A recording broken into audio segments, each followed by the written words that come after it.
Have heard there was a story that broke from the Washington Post 3 or 4 days ago about the Gaza riviera. And we've heard Trump talking about this for quite a while now, since at least February of this year, but maybe earlier. You may recall he said this in a news conference in early February. By the way, watch him in this news conference. It's obvious, at least to me, how much he has declined between February and now.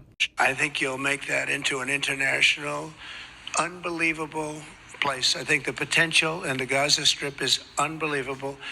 And I think the entire world, representatives from all over the world will be there, and they'll live there. Palestinians also. Palestinians will live there. Many people will live there. But they've tried the other, and they've tried it for decades and decades and decades. It's not going to work. It didn't work. It will never work. And you have to learn from history. History has, you just can't let it keep repeating itself. We have an opportunity to do something that could be phenomenal. And I don't want to be cute. I don't want to be a wise guy, but the Riviera of the Middle East, this could be something that could be so bad. This could be so magnificent.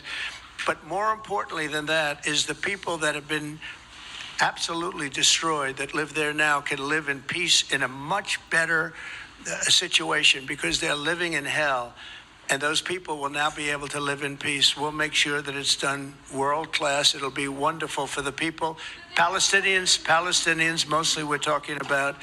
And I have a feeling that despite them saying no, I have a feeling that the king in Jordan and that the general president, but that the general in Egypt will open their hearts and will give us the kind of land that we need to get this done.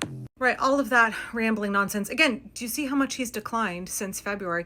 But that's when he was really starting to talk up this Gaza Riviera. And of course, he had a bunch of bullshit there about how Palestinians will be able to live in peace and how they're living in hell now. They're living in hell now because of Israel and the genocide that they're committing, and how the United States government, with the help of both Republican and Democratic elected officials, has been funding that for a long time. We've been funding the apartheid state of Israel for a long time and intentionally inflicting suffering on the people of Palestine. I just talked about some reporting from The Guardian from the end of July about how Israel has been intentionally rationing the calories of the Palestinian people since at least 2006, calling it the Palestinian diet.